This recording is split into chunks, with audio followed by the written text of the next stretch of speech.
una muy breve semblanza tuya para que todos tengan esto en claro.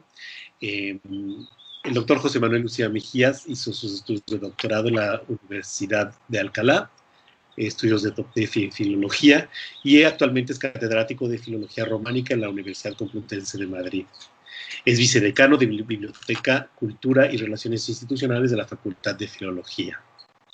Miembro del Comité Científico de la Biblioteca Virtual Miguel de Cervantes, presidente de honor de la Asociación de Cervantistas, a cuya junta directiva ha pertenecido desde el año 2006 al 2014. A ver si hay algún dato que por ahí se me haya ido mal. Titular de la Cátedra Cervantes de la Universidad Nacional del Centro, UNICEN, en Argentina, y en el año 2016 se le ha concedido la encomienda de la Orden Civil de Alfonso X el Sabio por su apoyo a la cultura y la educación. En el año 2019 ha sido nombrado miembro numerario del Instituto de Estudios Madrileños, dependiente del CSIC, y su trayectoria académica y de investigación se ha movido en 4 ámbitos de trabajo. La literatura caballeresca, donde ha hecho estudios, traducciones sobre las obras de Chrétien de Troyes en la península ibérica, su trabajo sobre el libro del Caballero Cifar, su trabajo en su línea de trabajo respecto a la obra del Caballero Cifar, y los libros de caballerías en cuanto a la literatura caballeresca, y sobre todo el gran trabajo de impulsar las ediciones y los estudios al respecto de los libros de caballerías y el género en general a través del Centro de Estudios Cervantinos y las colecciones que todos conocemos de las guías de lectura caballeresca y de los libros de Rocinante que tenemos, y aquí atrás de mí se ven los míos. También El Quijote, por supuesto, que es una de las obras en las que ha trabajado y cuyos postulados que nos ha dado para la literatura caballeresca y los paradigmas y los estudios son algo que seguimos teniendo en mente y refiriendo a cada momento. Entonces, es muy, muy importante. También ha hecho edición de textos, trabajos de anecdótica. En ese ámbito le ha interesado tanto la difusión manuscrita de los textos de edición como impresa, en la bibliografía textual, sin olvidar los estudios de crítica genética. También una línea de su trabajo ha sido iconografía del Quijote, la recepción del Quijote, donde ha sido promotor de la herramienta del Banco de Imágenes del Quijote de 1605-1915. Y otra línea que se vincula también con la anterior, las humanidades digitales.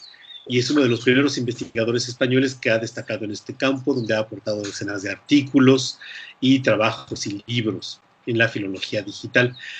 Tiene muchísimas publicaciones, artículos, libros, capítulos, artículos en revistas especializados.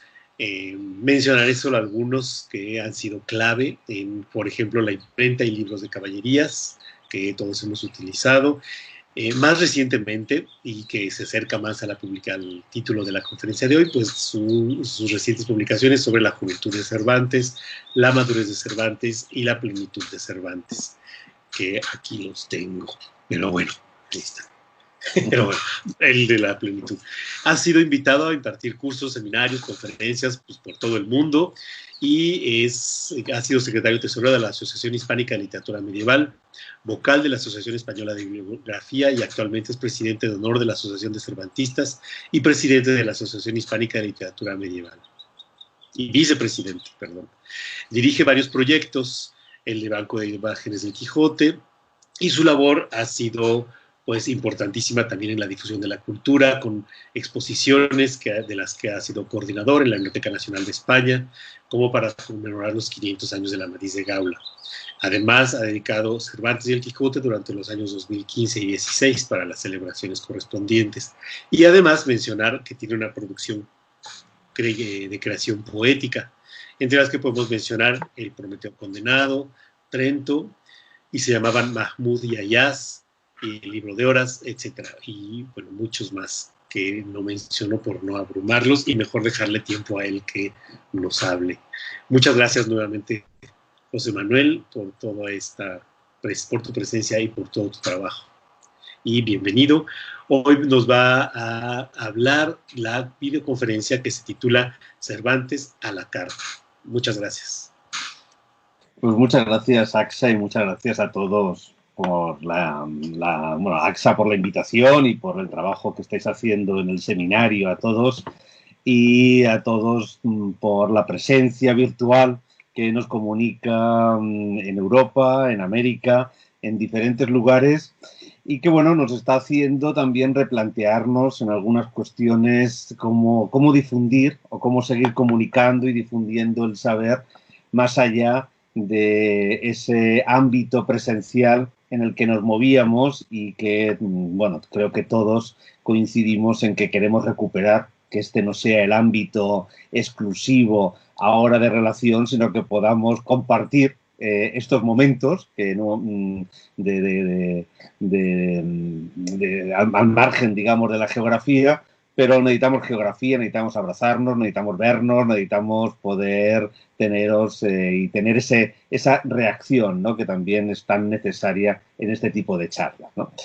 Bueno, cuando comenzó el confinamiento, cuando comenzamos en España el confinamiento en el mes de marzo, tuvimos, como todos vosotros y en los diferentes lugares, que decir, había tan Charo y la profesora Aguilar de Colombia, esta Esther Cerone de Argentina, digamos, nos movemos por una buena parte de la geografía americana y también por esa parte española y europea, pues de pronto se me ocurrió que teníamos también que ofrecer, o la posibilidad de ofrecer un tipo de charla que sea una charla diferente a la que también estábamos acostumbrados en el mundo presencial. Por eso estas conferencias a la carta. Está el tema, Cervantes, pero de lo que voy a hablaros va a ir al hilo de las preguntas que habéis estado haciendo durante la semana, esta última semana, cuestiones que os han interesado y que un poco va a ser el conjunto de la charla. Y luego, sobre todo, cuestiones que puedan surgir o cuestiones que no hayáis podido preguntar, pues lógicamente las podemos ver al final o incluso en mitad de las charlas, según cómo vamos viendo, ¿no? Para mí está siendo una experiencia también muy novedosa, porque, bueno, el hecho de poder comunicarnos gracias a este medio telemático y poder hacer las preguntas, pues también es de pronto ver cuáles son los intereses que en un momento dado personas que sí que estáis alrededor de un seminario y por tanto de un conocimiento muy particular tenéis sobre un determinado tema. Por eso, lógicamente, la charla de hoy va a estar muy vinculada de Cervantes y los libros de caballerías. O sea, que decir, va a ser casi monográfica de qué relación tiene Cervantes con los libros de caballerías, o mejor dicho, los libros de caballerías con Cervantes, o nosotros, lectores del siglo XX, del siglo XXI, tanto con uno como otro, porque lógicamente estamos hablando del seminario de estudios de literatura caballeresca. Pero quiero comenzar mi charla con una reflexión, con una pregunta que me ha hecho reflexionar, precisamente una pregunta de Julio Macosay Chávez, que me planteaba precisamente, después de estar 10 años trabajando en la biografía de Cervantes, que al fin de cuentas sería como el eje central de la charla, qué cambio había tenido yo como investigador, que esta investigación había sido la consecuencia de qué cambio en la visión de la obra cervantina. O sea, después de estudiar a Cervantes durante estos 10 años, de ir detrás de él en su periplo vital, si realmente había habido un cambio previo, digamos, de lo que previamente tenía pensado sobre la vida, o sea, la vida y sobre todo la obra cervantina.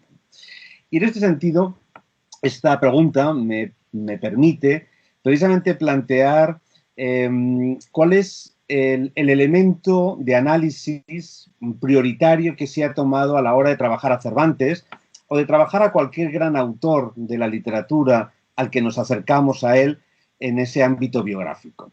Y es que, lógicamente, si estudiamos a Cervantes 400 años después, o un poco más incluso de su muerte, lo es no porque vivió hace 400 años, hay millones de personas que vivieron hace 400 años, incluso pueden tener una vida tan o más interesante que la de Cervantes, sino por la obra, por el escritor que ha sido. Pero para mí la parte más sorprendente, digamos que parece muy evidente, pero que al final ha terminado siendo un elemento crucial a la hora de intentar comprender a Cervantes y sobre todo esa época fascinante que son los siglos de oro en el que le tocó vivir, es darnos cuenta de que realmente analizamos a Cervantes, como se ha ido haciendo en todas las biografías desde 1738, precisamente por las grandes obras literarias que ha dejado y luego la influencia de la que hablaré después de dónde viene. Pero claro, si nos damos cuenta en el periplo vital de Cervantes, un hombre de 69 años, que va a vivir 69 años en ese siglo de oro, en donde, como os podéis imaginar, llegar a tener esa edad era algo realmente complicado. Es decir, no todo el mundo llegaba a tener 69 años, pero además llegar lúcido a los 69 años. Alguien podía vivir 60, 80 años, pero no eran los últimos años de su vida los más productivos, sino todo lo contrario. En cambio, en Cervantes, los 3 últimos años de su vida, es decir, de 66 a 69, desde 1613 a 1616, van a ser los 3 años más importantes de su carrera literaria. Va a ser en los años en donde los que va a publicar la enorme cantidad de obras que ha dejado, la mayoría de las obras que ha dejado. 1613 las novelas ejemplares, 1614 el viaje del Parnaso, 1615 las comedias y entremeses nunca representados, 1615 la segunda parte del Quijote y luego ya, dado la muerte en 1616, su obra cumbre, su obra póstuma, el Persiles, los trabajos de Persiles y Segismunda, publicado en 1617. Este es el escritor. Hasta aquí tenemos, digamos, en estos 3 años al escritor. Y eso es lo que a mí, digamos, uno de los elementos que me ha cambiado completamente el eje de comprensión a Cervantes. Es decir, a Cervantes le estudiamos como si desde niño quisiera ser escritor, como si el ser escritor fuera el elemento esencial que justificara todos los actos de su vida. Y que lógicamente para nosotros lo es porque nos acercamos a él como escritor.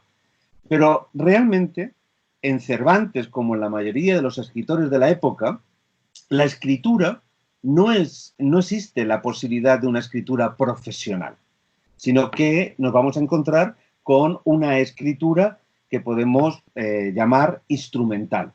Es decir, la escritura permite conseguir otros aspectos importantes en la vida que son esenciales para poder comprender por qué ha elegido un género, por qué ha elegido un determinado tipo de texto en un momento de su vida o por qué en un momento dado se ha acercado o no a un determinado argumento. Siempre hablando, lógicamente, de escritores o de personas, como en el caso de Cervantes, en donde el dinero forma parte, o sea, la búsqueda de un dinero y, por tanto, la búsqueda de un oficio forma parte esencial de su vida. Lógicamente, un Quevedo, dentro de lo que, digamos, siendo de la baja nobleza o la nobleza, iría por otro lado, un Garcilaso de la Vega, digamos, un Góngora incluso que hablábamos, que estaban estudiando a Góngora, aún teniendo ese oficio eclesiástico, nos movemos por otros ámbitos. Claro, en Cervantes, como en todos otros escritores, tenemos que la escritura no es un elemento de oficio, no existe el oficio de escritor. Y ahí para mí ha sido uno de los grandes descubrimientos. Precisamente darme cuenta de no Cervantes que escribe una obra continua y que en un momento dado lógica y además con un determinado programa a lo largo de su vida que luego termina desembocando en el Persiles, sino una obra literaria escrita para conseguir determinados elementos en su vida particular, en su vida, digamos, vital, en su biografía y en sus oficios, y solo en los últimos 3 años de vida esa parte original única que no hay en otro escritor del siglo de oro, que es precisamente un programa literario. Porque hay algo fundamental que tenemos que recordar siempre, y es que finales del siglo XVI, principios del siglo XVII, es un momento de un cambio de paradigma tremendo en el ámbito de la literatura.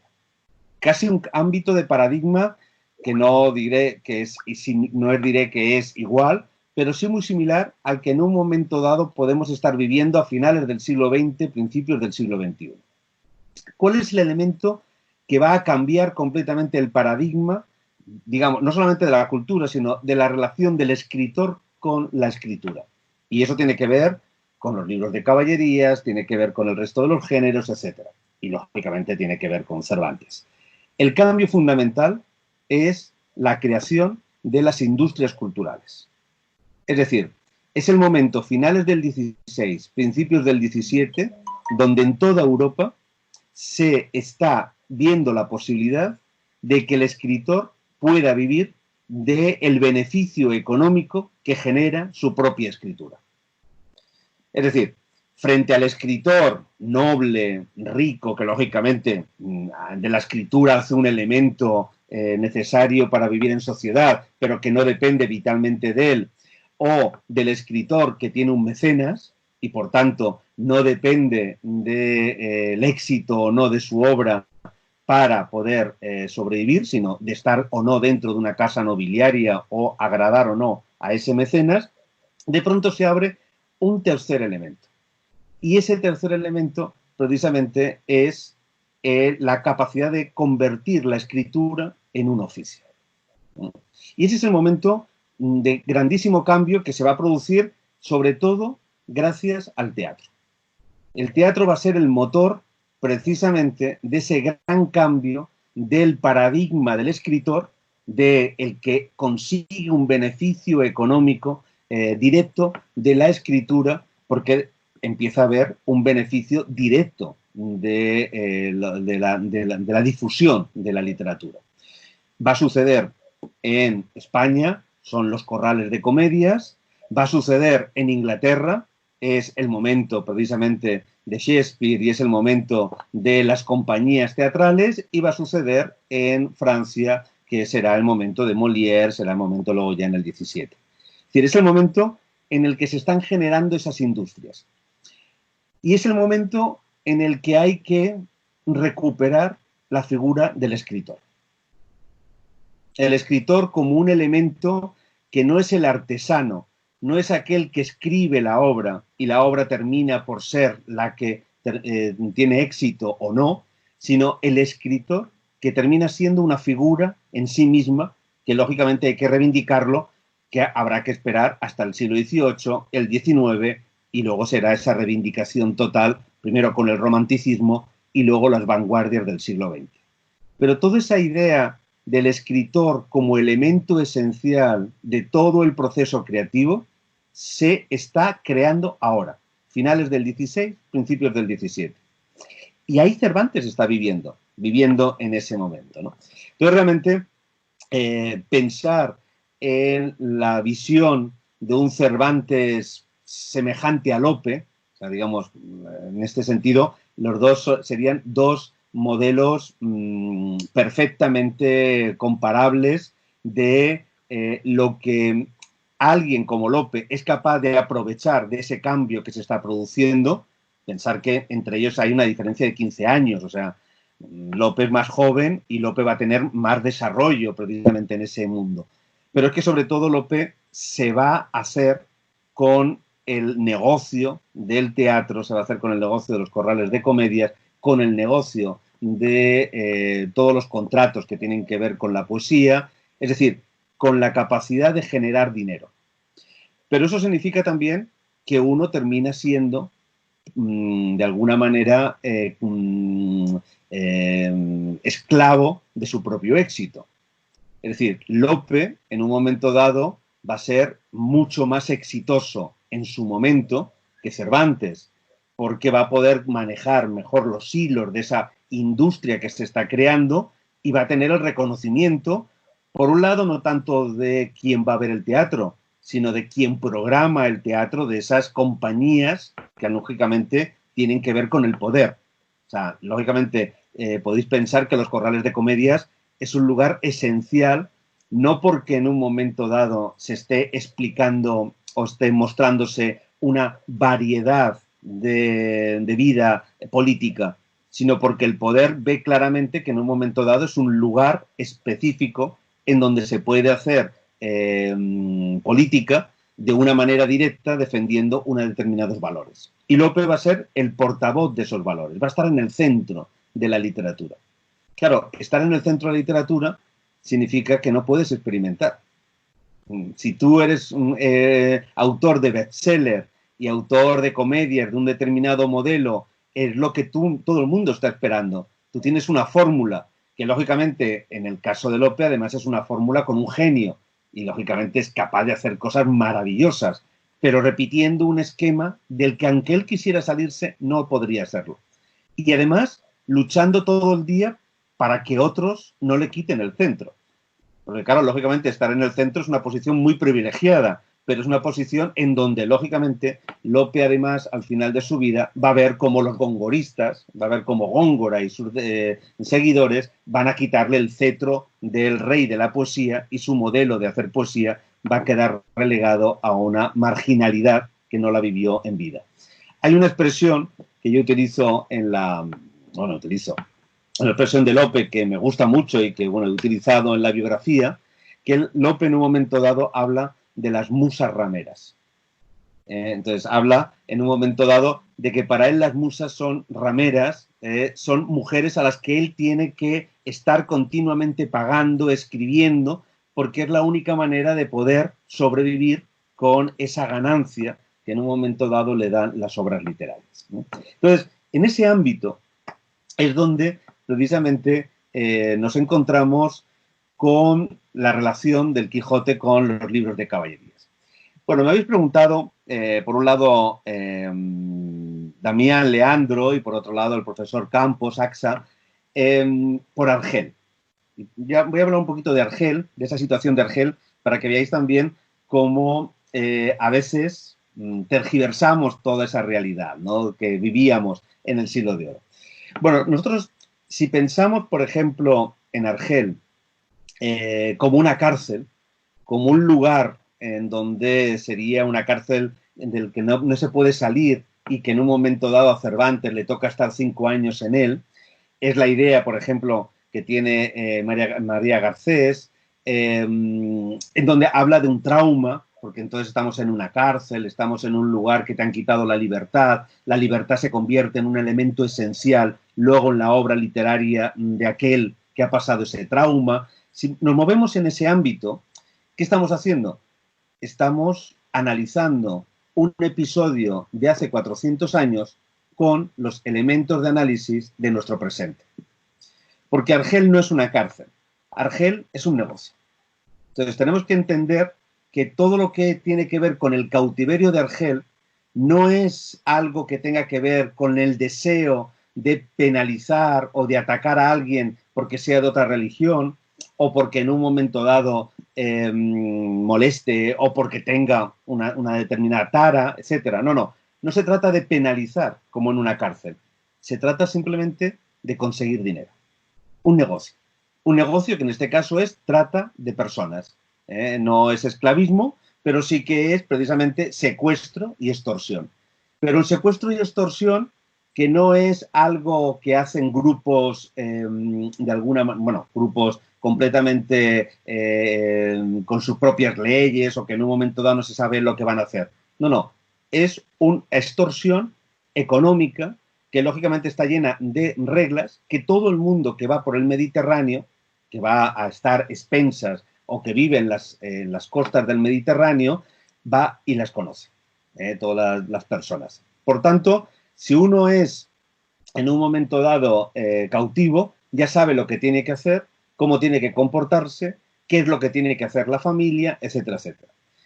Pero claro, hemos de pensar que en un momento dado ese Argel, que estamos hablando como una cárcel, un elemento negativo, como que de pronto, pues eso, Cervantes abandona a Nápoles y de pronto va en la idea de ir en busca de su merced a Madrid y a la corte porque ha sido un exitoso militar en la batalla de Lepanto, que tiene toda esta visión muy romántica y muy mítica de Cervantes, de pronto nos olvidamos que Argel es, después de Roma, la ciudad más populosa y más habitada de toda Europa y de todo el Mediterráneo de aquel momento.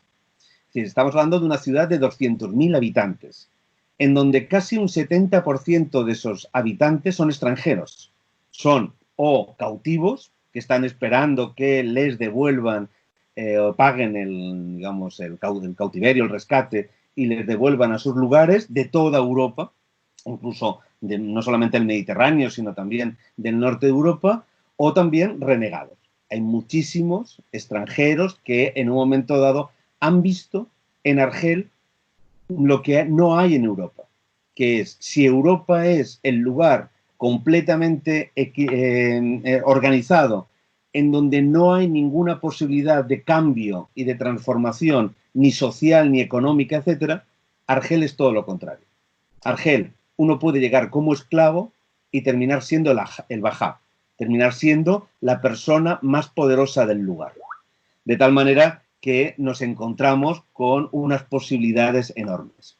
Bueno, en esas posibilidades precisamente está el problema de qué sucede con Cervantes, para que veáis un ejemplo concreto, antes de meterme con los libros de caballerías, un ejemplo concreto de cómo podemos tergiversar la historia o el conocimiento que en un momento dado tenemos del pasado, si lo utilizamos con los criterios o con los elementos de análisis del presente.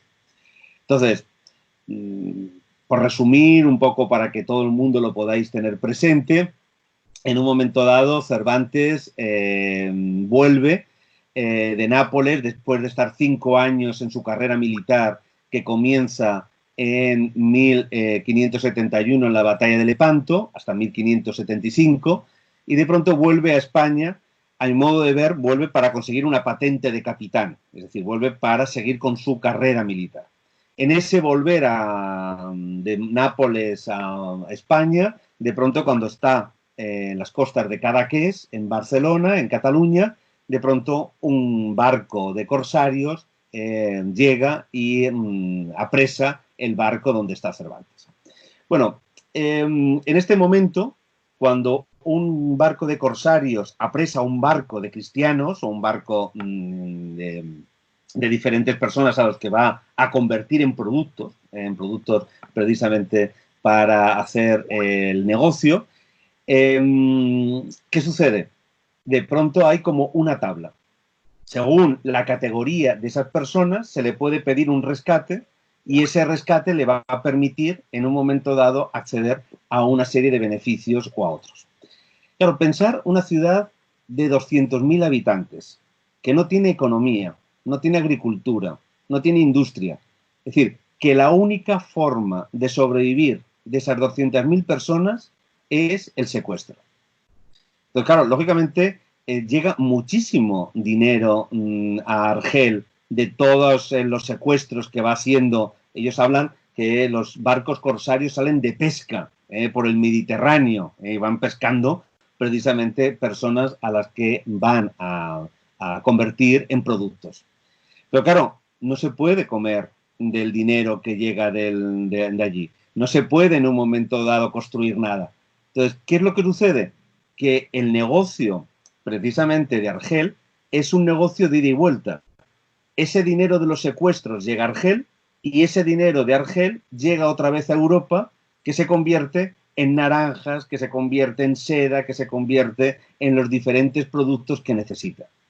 Cuanto más alto sea el rescate que a uno le pidan, lógicamente más difícil será que su familia, en el caso, por ejemplo, de Cervantes, que no es de una familia adinerada, cueste más que te paguen el rescate, pero también es un salvoconducto de vida.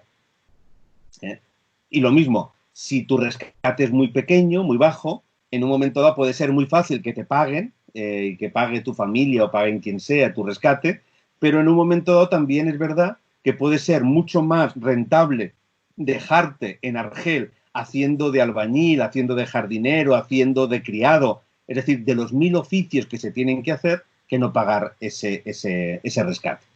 Con lo que cuando de pronto nos encontramos con esa 500 ducados por el que se va a pedir a Cervantes, pensar que es lo mismo que pasaba en la Edad Media, o que pasaba sobre todo en las batallas de la Edad Media, cuando el señor llevaba la armadura llena de joyas. Es el mismo proceso. Es decir, lógicamente, cuando el señor feudal lleva esa armadura llena de joyas, no es para luchar más y mejor en las batallas, sino que tiene un salvoconducto económico que en el caso de ser apresado, ya automáticamente detenerlo.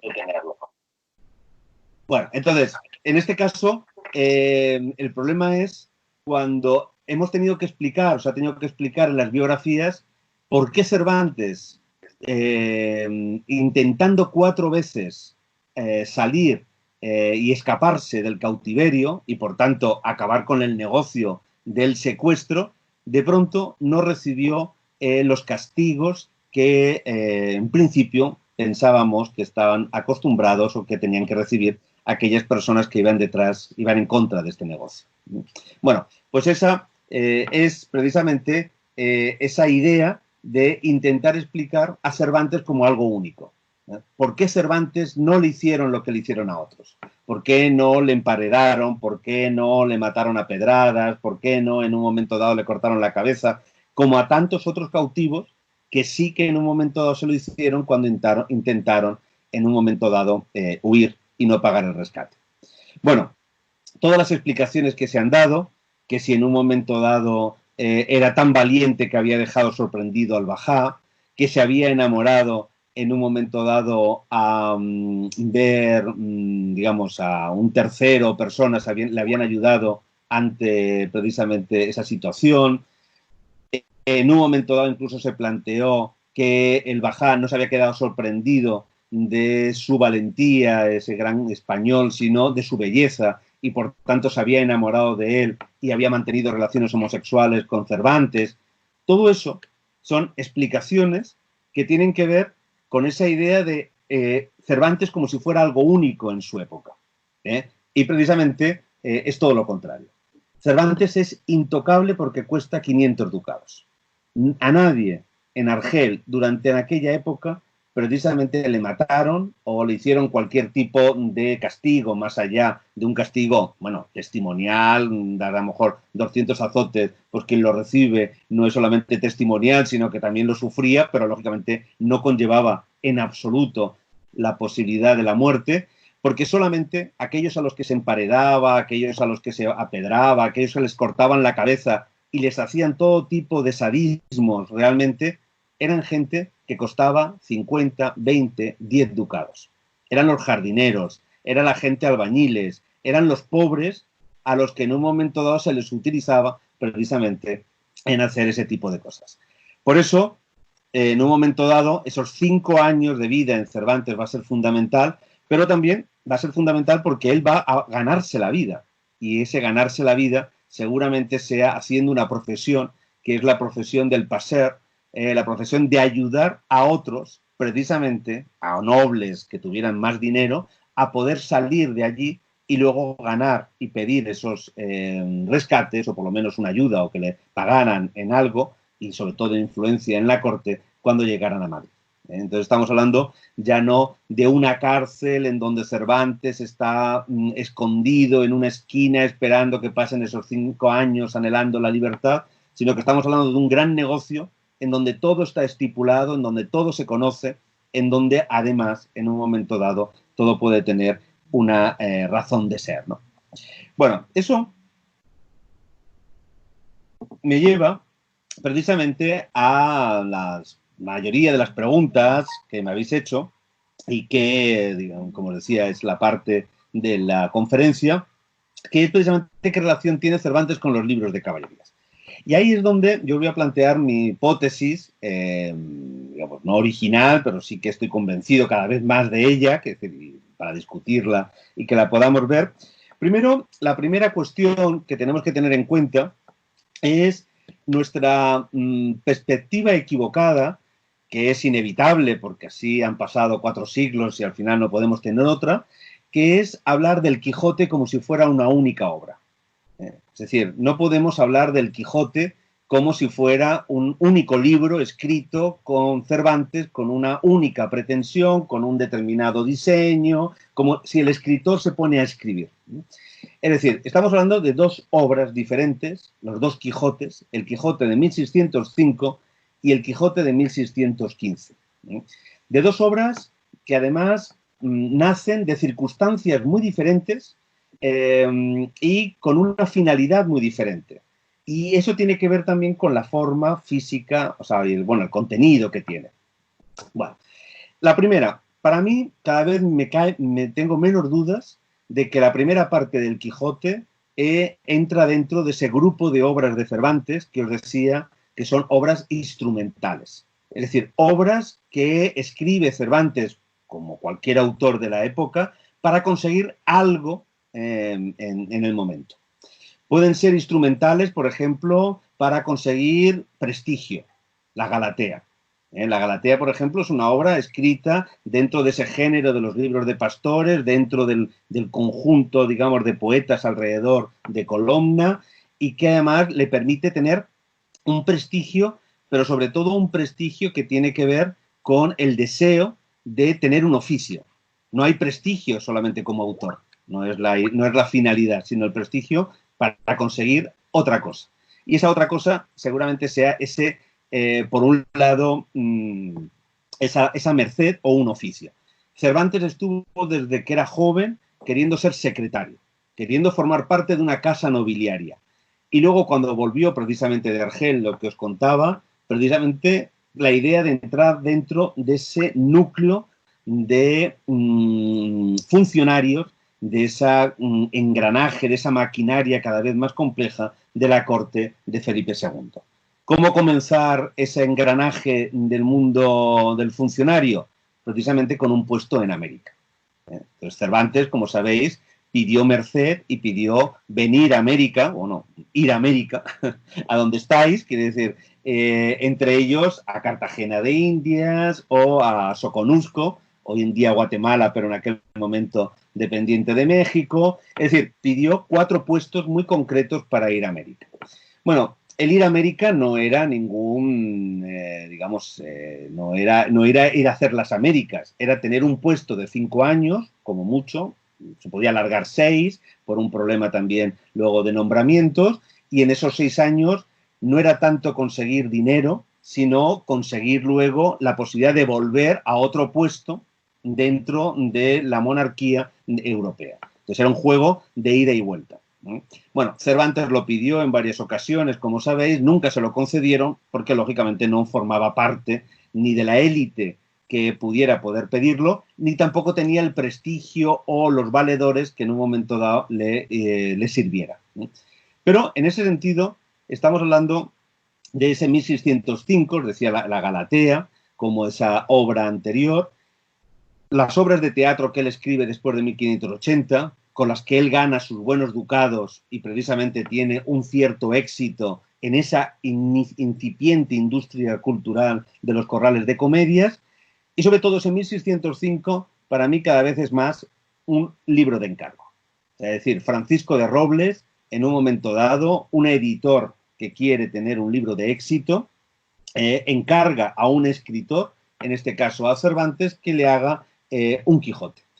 Un Quijote que seguramente ya era conocido, esa diferencia entre la primera y la segunda salida, entre esos primeros episodios en donde está Don Quijote solo y luego aparece ya Sancho Panza, Cidiamente Benengeli, digamos, y toda la complejidad narrativa que va a haber a partir de la segunda salida, bueno, pues hace pensar, ya Menéndez Pidal lo planteó en 1916, la teoría de una novela ejemplar, bueno, una novela, no tan ejemplar a lo mejor, de esos primeros 6 capítulos.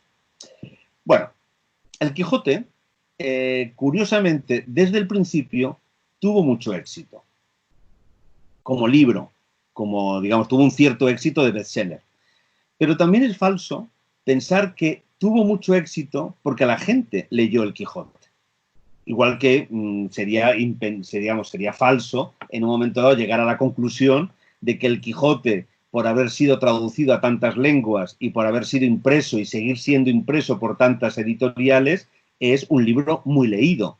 Es un libro que es muy tenido, muy comprado o muy editado, pero de ahí a leerlo hay también realmente un abismo, ¿no? Bueno, pues como sabéis, el Quijote se publica, se imprime a finales de 1604, se pone a la venta en Valladolid, donde está la corte en ese momento, a finales de 1604, principios de 1605, que es donde aparece la fecha de la portada, Y la primera edición tiene un cierto éxito, tanto que en abril ya comienza Juan de la Cuesta a imprimir los ejemplares de la segunda edición de Madrid. Y en ese momento, 10 de junio de 1605, es decir, meses después de esa primera edición, tenemos la primera aparición de un Don Quijote en una plaza pública, ni más ni menos que en el cortejo que va a celebrarse, las fiestas y en el cortejo que va a celebrarse en Valladolid por el bautismo del príncipe. Bueno, ahí aparece Don Quijote. Y de pronto siempre hemos hablado del éxito del libro de Don Quijote, del éxito de Cervantes como autor, que debía ser reconocido en Valladolid como el gran autor del Quijote, que todo el mundo lo leía, que todo el mundo lo había reconocido. Bueno, pues hay un dato que nos hace pensar completamente lo contrario. O nos hace pensar en que el autor no es lo importante, sino que lo importante es el texto, o mejor dicho, el personaje, porque el que va a triunfar es el personaje de Don Quijote, igual que el personaje de Sancho Panza es el que luego va a terminar triunfando. No tanto el texto, y mucho menos la propuesta de un nuevo modelo narrativo que podría estar en ese texto. Nosotros tenemos un momento, o sea, Cervantes vivió una situación biográfica particular, y es que precisamente a finales de junio se produce un duelo a las puertas de la casa donde vivía Cervantes con su familia, con sus hermanas y más personas en el bloque. Bueno, en ese se produce un duelo y se produce una investigación. Y gracias a esa investigación tenemos datos de la vida cotidiana de Cervantes en Valladolid a finales de junio de 1605. Acordaros, el 10 de junio había aparecido un Don Quijote a lomos, o sea, un caballero portugués a lomo de un caballo flaco, y nada más entrar en la plaza pública detrás de los reyes, no en cualquier momento, sino detrás de los reyes, del cortejo de los reyes, de pronto entra un caballero portugués en un caballo flaco y todo el mundo empieza a reírse, todo el mundo empieza a aplaudir y todo el mundo empieza a decir quién es ese Don Quijote. Es decir, identifican claramente al personaje. Bueno, pues, y siempre hablamos eso de cómo el Quijote desde el principio tuvo muchísimo éxito, conocido por todo el mundo, etcétera, etcétera. Bueno, pues, en finales de junio, cuando Andrea, el alcalde, le pregunta a la hermana de Cervantes, Andrea, ¿qué hace Cervantes? ¿Qué hace su hermano Miguel de Cervantes? Ella dice una frase que repetimos siempre. Y la frase es, Miguel de Cervantes escribe, trata negocios y por ser de buen carácter tiene muchos amigos. Esa es la frase que dice Andrea. No dice, como me preguntas, Cervantes, Miguel, es el autor del Quijote. ¿No has leído el Quijote? O el alcalde, en un momento dado, no va y le dice, qué suerte he tenido, que me ha tocado precisamente hacer una investigación en la casa del autor del Quijote. O sea, no hay absolutamente ninguna referencia, ninguna relación entre ese personaje que ha tenido éxito, que ha aparecido en la plaza pública y que todo el mundo ha conocido, y el autor de la obra. Y ese es precisamente la gran paradoja que nos vamos a encontrar. Y el Quijote, la primera parte, tuvo un cierto éxito, como sabemos, se publicó tanto en Valencia, digamos, a costa y con el beneplácito de Francisco de Robles, y luego en 2 ediciones piratas en Portugal. Pero hasta 1608 no se hace la tercera edición del Quijote. Es decir, tiene un cierto éxito editorial. Pensar que el viaje del Parnaso tiene 20 reediciones. 20 reediciones en 5 años. El viaje del Parnaso. El Persiles. O sea, el Persiles, cuando sale en el 1617, en 5 años hasta 1622, tiene 20 reediciones. Las novelas ejemplares tienen 14 reediciones. Es decir, esos son los verdaderos bestsellers de Cervantes. El Quijote tiene un cierto éxito que se agota ahí, se agota realmente ahí. Y ahí es donde de pronto nos encontramos esa otra gran incógnita que es maravillosa, y es precisamente la segunda parte del Quijote.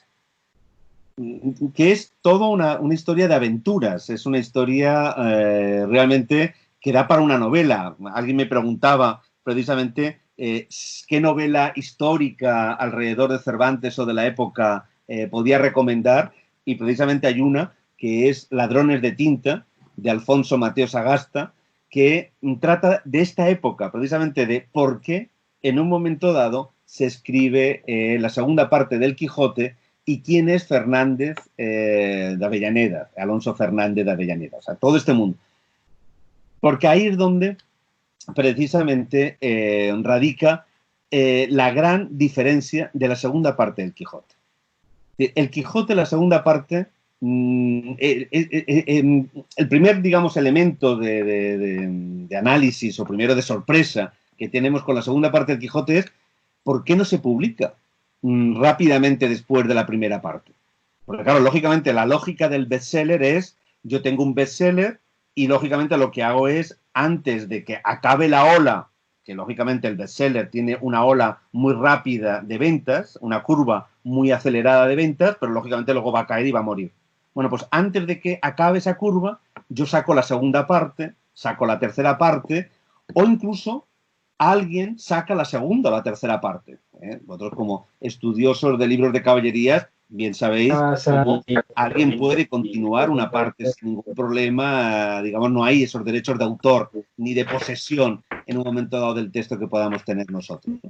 Bueno, pues de pronto el hecho de que 10 años después vaya a aparecer la segunda parte del Quijote hace que el Quijote, precisamente como os decía, no forme parte, o creo que no forma parte de ninguno de su gran programa literario. Tiene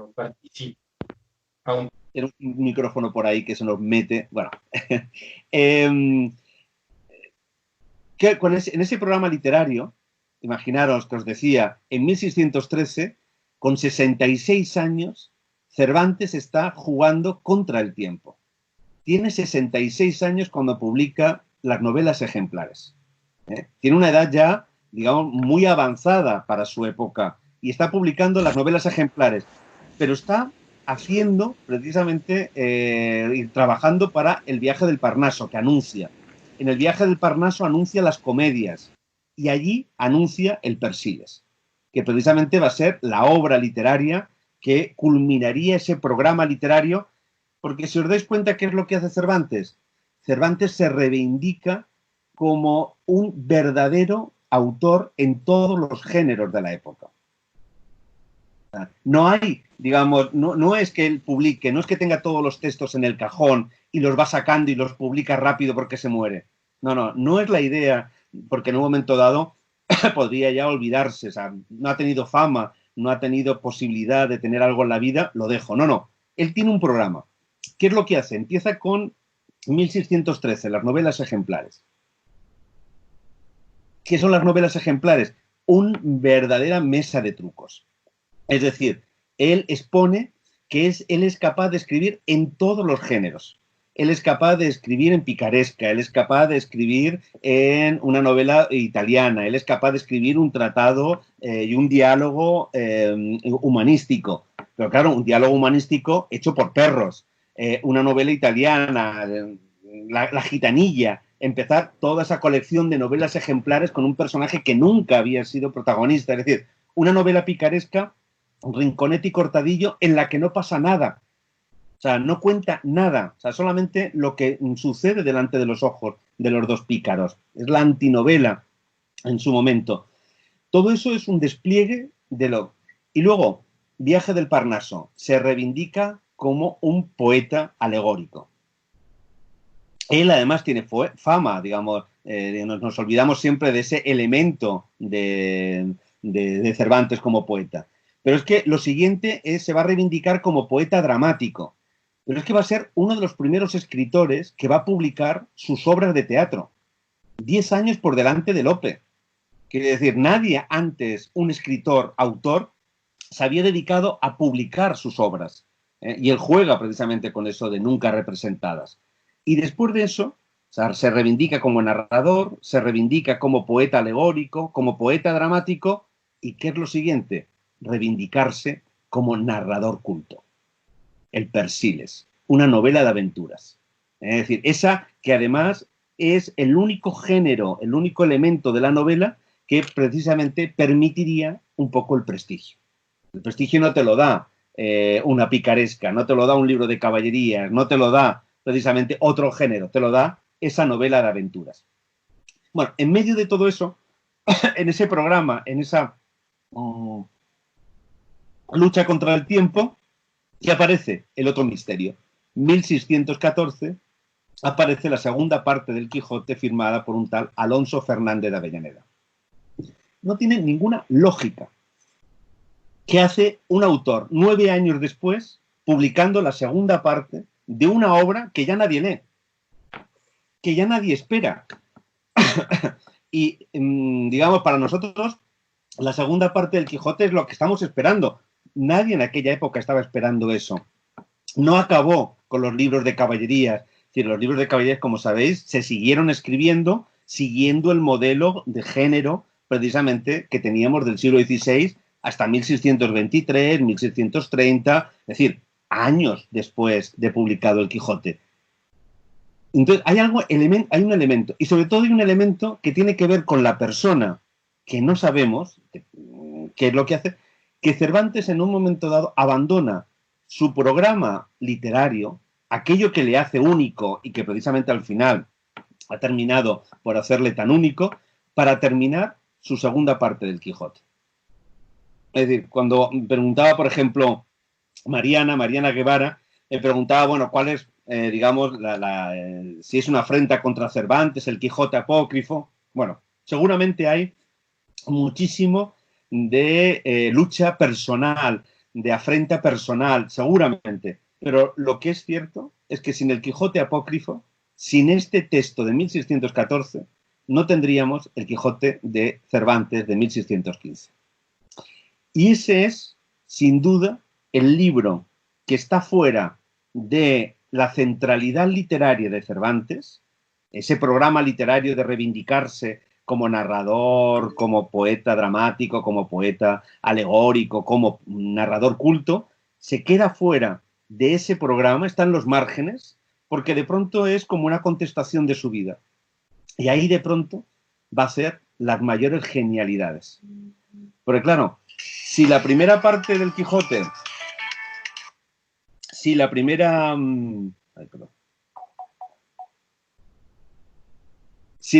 parte del Quijote tiene que ver con ese libro pedido, realizado por Francisco de Robles, esa petición de hacer un bestseller, para mí es un libro de caballerías de humor, un libro de caballerías precisamente que tiene que ver con uno de los elementos de esa literatura caballeresca de entretenimiento que triunfa a finales del siglo XVI, que tiene todavía sus lectores y sus seguidores. Bueno, pues hacer la centralidad precisamente del humor como el elemento esencial de ese libro de caballerías. Bueno, ¿y qué es la segunda parte del Quijote? Es un juego literario de diálogo con otro libro, que solamente un lector del momento un lector del momento que hubiera leído el Quijote de Avellaneda, es decir, en realidad el lector al que va destinado la segunda parte del Quijote no es el gran lector del bestseller al que puede llegar al gran público, sino es un lector muy particular, el que ha leído la primera parte, el que ha leído la segunda parte, el Quijote de Avellaneda. Y está lleno de trucos, está lleno de continuos elementos geniales, en donde hace una cosa que realmente Cervantes se adelanta siglos a lo que luego va a ser la literatura, que es precisamente jugar con ese meter la ficción dentro de la ficción para demostrar que una ficción es más falsa que otra ficción. Que lógicamente cualquier ficción es igual de falsa una que otra, simplemente desde qué lugar la estemos viendo. Bueno, pues ese Quijote, esa segunda parte del Quijote, ese Quijote de 1615, fue un fracaso total. Nadie lo leyó, a nadie le gustó, nadie lo estaba esperando, incluso les pareció mal frente al Quijote de Avellaneda. El Quijote de Avellaneda tiene 2 reediciones en 1614. Ya está, ahí se queda. Y el 1615 todavía, cuando salen los ejemplares, no llegan ni a venderse la primera edición. En 1623, cuando muere Francisco de Robles, 8 años después de publicada la segunda parte del Quijote, todavía quedan 362 ejemplares en la librería de Francisco de Robles. 8 años después de ser el autor de éxito de las novelas ejemplares, de ser el autor de éxito del Persiles. Es decir, que estamos hablando del momento en el que estas obras tienen un enorme éxito y que hacen que Cervantes se convierta en un autor prestigiado, reconocido. Nadie quería leer precisamente el autor de 1600, ese Quijote de 1615. Con ello, llego al final de la charla y luego ya todas las preguntas y que podamos ver, con otra pregunta que me hacía Aarón Cabrera, que era precisamente si vale la pena dar a conocer y editar los textos del pasado y sobre todo si hay textos que han quedado inéditos 400 años, bueno, ¿por qué darlos a conocer? Que a lo mejor efectivamente han quedado inéditos por algo, es decir, que ya forman parte de un pasado que tampoco vale la pena el esfuerzo de darlo a conocer. Bueno, pues esa podría haber sido la historia del Quijote. Si nosotros estudiamos el Quijote y la recepción del Quijote sin tener en cuenta la relación con Europa, es decir, solamente las ediciones en castellano, las que se hicieron en su momento, el Quijote es un libro que está de capa caída, que no gusta a nadie y que en un momento dado, bueno, en su momento tuvo su gracia, es leído como un libro, como sabéis, un libro de risa, es esa imagen del caballero. Es un libro, volvemos a lo mismo, que triunfa como personaje, es decir, a medida que cada vez se lee menos el Quijote como texto, cada vez es más conocido Don Quijote y Sancho Panza como personajes humorísticos. No hay celebración de estudiantes universitarios donde no aparezca un Don Quijote. Pero claro, que aparezca un Don Quijote para hacer reír a la gente no significa que esos estudiantes hayan leído el Quijote y quieran de alguna manera dar a conocer ese texto que tanto les convoca o les gusta, ¿no? Sino que de pronto hay un éxito del personaje. El personaje termina por invalidar, primero ensombrecer el texto y lógicamente el autor ha quedado a años luz. O sea, nadie sabe quién es el autor de Cervantes, o sea, perdón, el autor del Quijote. O sea, es un nombre que aparece en la portada, Cervantes, pero ¿quién es? No importa, porque realmente lo que importa es el personaje, ese personaje cada vez. Bueno, pues ese personaje y sobre todo la posibilidad que permite ese personaje, y pensemos en el personaje más bufonesco del Quijote, no pensemos ya en el personaje romántico ya del 18 y del 19, pensemos en ese personaje que es un caballero que sale en busca de aventuras, que tiene el requesón en la cabeza, que, bueno, aguanta las defecaciones de Sancho, que recibe todo tipo de golpes, la carcajada burda, digamos, y más soez.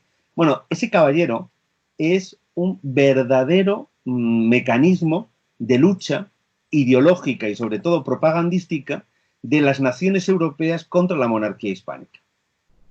Es decir, para los holandeses, para los franceses, para los ingleses, para los alemanes, para buena parte de los italianos, de pronto, Don Quijote no es el libro que hay que leer porque tiene una cantidad de comunicarnos historias o formas de ver la literatura diferentes, sino porque riéndonos de Don Quijote, nos estamos riendo de la monarquía hispánica que cada vez está de capa caída y sobre todo estamos demostrando que esa es la verdadera monarquía hispánica, que el homus militaris, que ese hombre de los tercios, que esos tercios hispánicos, en realidad están llenos de Don Quijotes.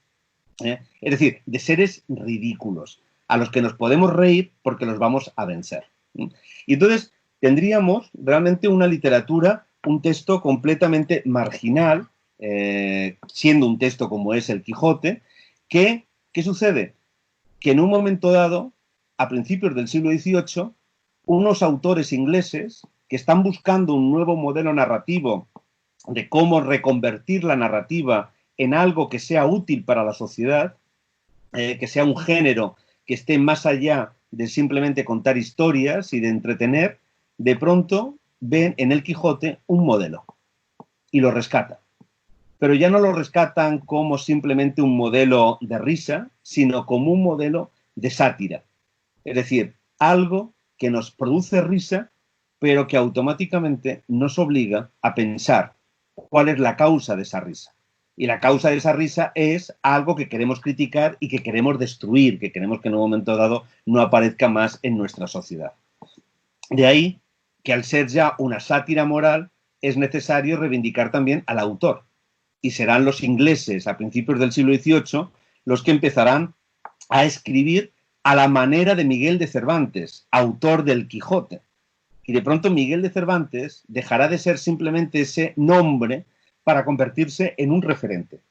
Igual que Shakespeare se terminará convirtiendo ya desde el siglo XVIII, o sea, del siglo XVII, desde su muerte, en un referente del poeta inglés, que luego también será rescatado por los nacionalistas ingleses en el siglo XVIII. Estamos moviéndonos siempre en ese mismo ámbito.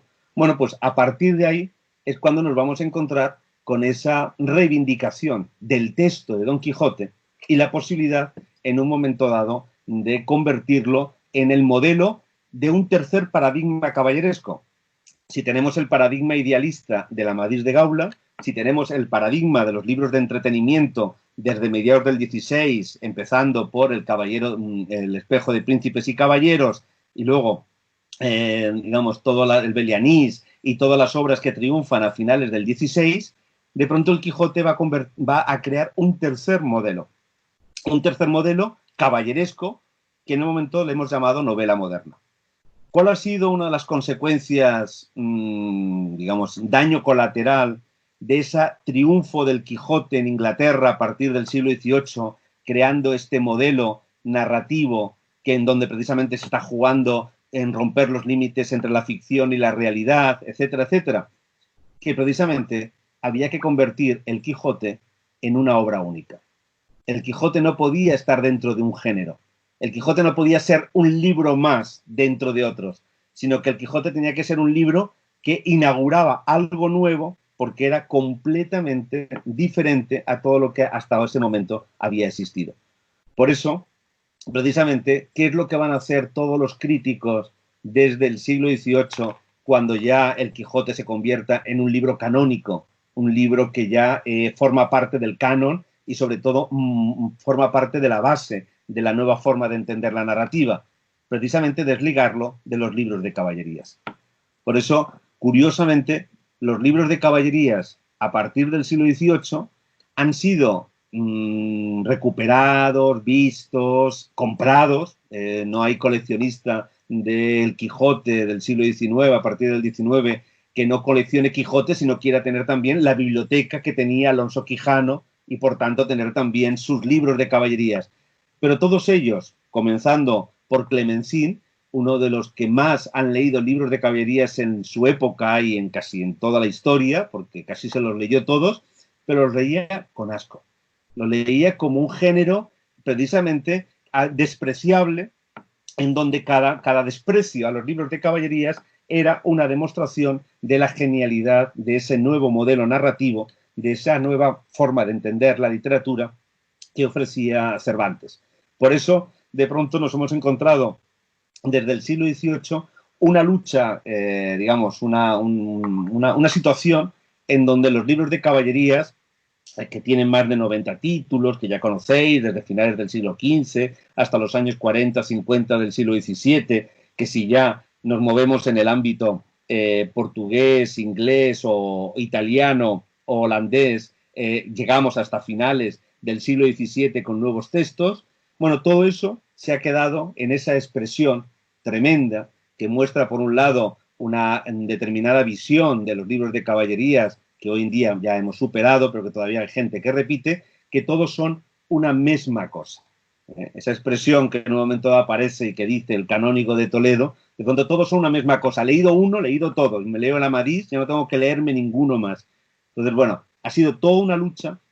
Precisamente creo que ya desde finales del siglo XX y ahora el siglo XXI estamos todos nosotros haciendo precisamente para recuperar este género que es el género que vio nacer, pero que dio sentido precisamente a ese primer Quijote y que en un momento dado le dio también las bases literarias a ese otro Quijote de 1615, que como os decía al principio, a partir ya de 1617 empieza a publicarse de manera conjunta y bueno, hablamos de la primera parte, segunda parte, primer volumen, segundo volumen y el Quijote termina siendo una única obra, cuando en realidad son dos textos tan diferentes que nos muestran a un autor tan diverso y en algo que es tan cervantino, que en donde al final lo que era marginal, un libro escrito corriendo para defenderse de una relación, de una crítica personal, precisamente en los últimos años de su vida, ha terminado por ser la piedra angular sobre no solamente la que hemos levantado la narrativa moderna, sino también nuestra comprensión de Cervantes. Por eso cuando Cervantes empieza a reivindicarse como autor, como os decía, a principios del siglo XVIII, curiosamente, y con eso ya acabo para que veáis las ironías del destino, precisamente la primera biografía que se hace de Cervantes va a ser una biografía publicada en Londres 1738, hecha por un valenciano, por un estudioso valenciano, Mayans y Siscar, pero a petición de un noble inglés, Lord Carteret. Bueno, esa biografía tiene más o menos unas 100, 120 páginas. De esas 120 páginas, 18 se dedican a la vida de Cervantes y el resto se dedican a demostrar que el Quijote de Cervantes es mucho mejor que el Quijote de Avellaneda. Porque en aquel momento, principios del siglo XVIII, si hubieran vencido, digamos, dentro de las corrientes literarias, la corriente francesa, en donde el decoro era un elemento esencial de la narrativa, de pronto el modelo narrativo que hubiera puesto las bases de la novela moderna hubiera sido el Quijote de Avellaneda, porque en aquel momento se consideraba que el Quijote de Avellaneda era un Quijote mucho mejor libro que el Quijote de Cervantes, porque los personajes actúan con decoro. Porque si algo nos gusta a nosotros y ha sido un elemento esencial de la novela moderna y de este Quijote cervantino y sobre todo la segunda parte, es que los personajes no sabemos cómo van a actuar. No sabemos lo que va a pasar porque van a actuar de acuerdo a lo que les pasa en la novela, a las circunstancias que les pasa. Hay un episodio, ya con esto ya sí que acabo, que si no podía estar hora, hay un episodio fantástico para que veáis la genialidad enorme de un genio que hace cosas que no tiene por qué ser consciente seguramente de hacerlas.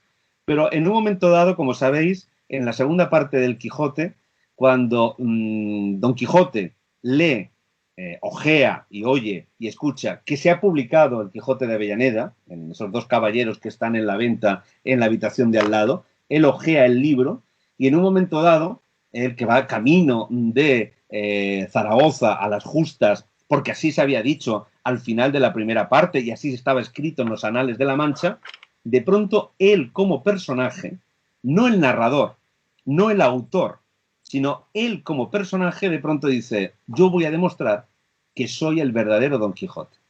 Y de pronto, en vez de ir a las justas de Zaragoza, que es lo que había escrito mi autor, que es lo que se dice en la historia, de pronto yo tomo las riendas de mi vida y me voy a ir a Barcelona, porque voy a demostrar que yo soy diferente a aquel que precisamente ya anda impreso.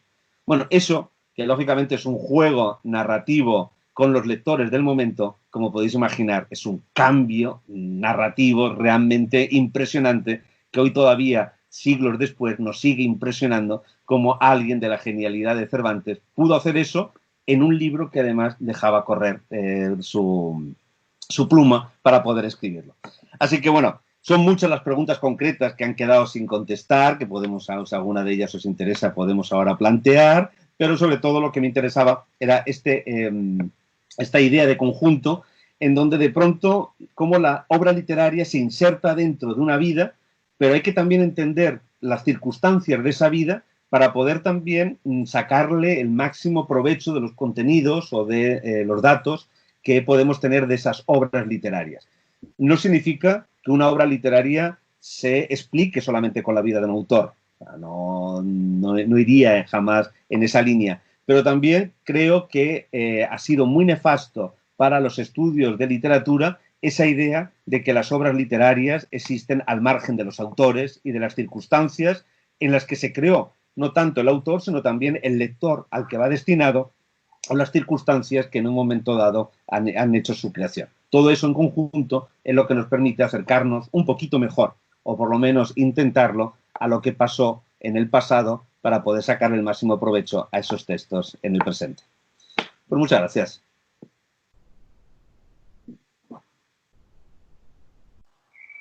Muchas gracias, José Manuel, por esta emocionante, interesante y sugerente charla. Realmente quedan muchas cosas por decir. Ojalá estuviera solo más tiempo, pero fue muy bueno. Muchas gracias. Y bueno, supongo que hay muchas preguntas, otras preguntas que quedaron, que nos enviaron. Quizá quieren algunas formular, comentarios. Alguien, creo que en Achille está Carlos. A ver, Carlos.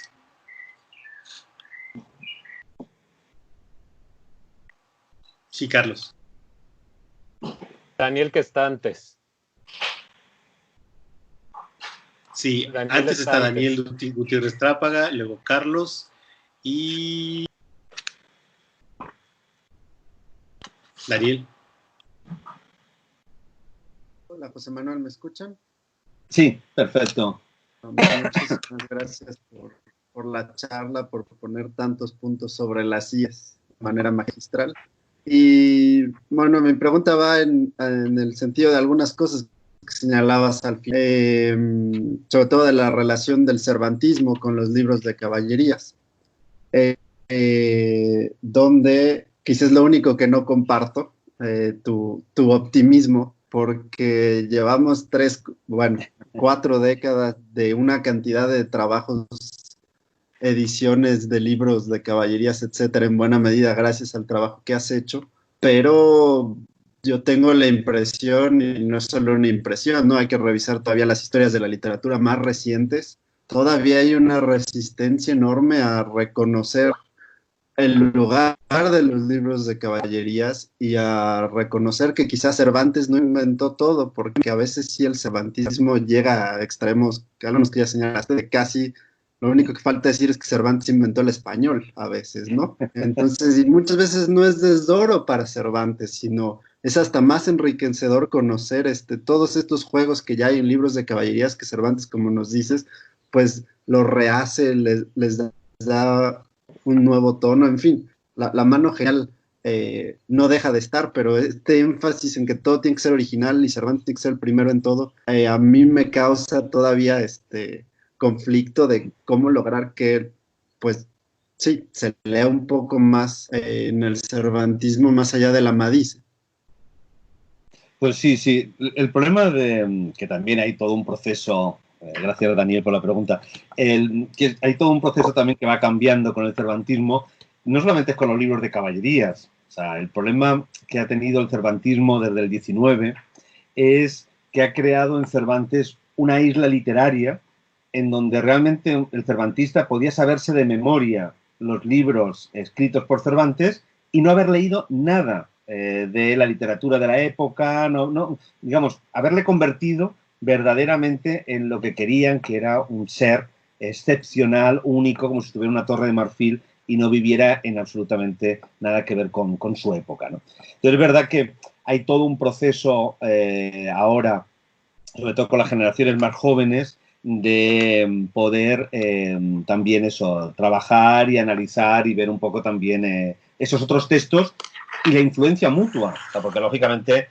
Cervantes sí tiene todo ese bagaje, es porque es un gran lector, pero claro, es un gran lector que se comunica con también muy buenos lectores de la época. O sea, porque a fin de cuentas él está escribiendo para recibir también esa relación, ¿no? Entonces sí que es verdad que, bueno, ya me conoces y sí que quizás peco más de optimismo que de visión real de las cosas.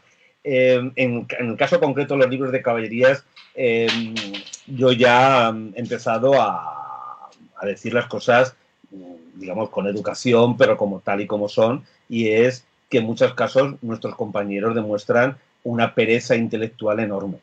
Es decir, el hecho ya a estas alturas, como bien dices, con la accesibilidad a los textos, a materiales, bibliografías, bases de datos, o sea, es decir, hoy en día no querer analizar, ver, establecer las relaciones con los libros de caballerías es pereza.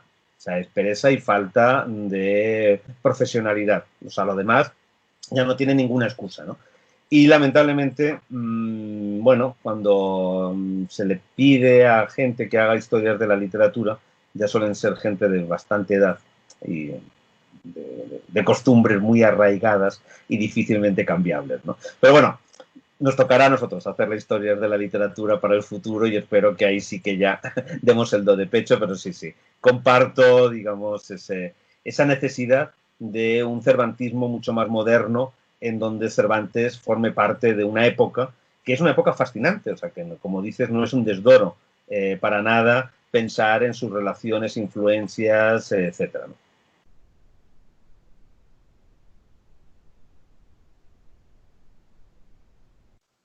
Muchísimas gracias, magistral respuesta. Gracias. Gracias. Carlos Rubio.